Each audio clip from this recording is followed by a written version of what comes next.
Class today we'll talk about how can you disable this sign or know how you can do that on your Upwork challenge app.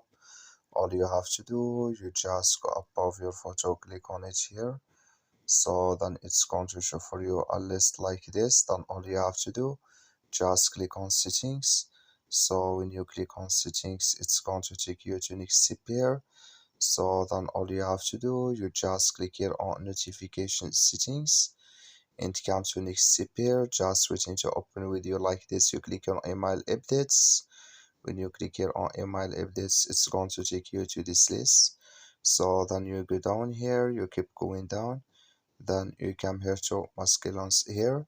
You come here to I have purchased or received connects. So you click in this sign here or this color, like you see, sorry, like you see color, it's gone. That's mean it's disabled with us now.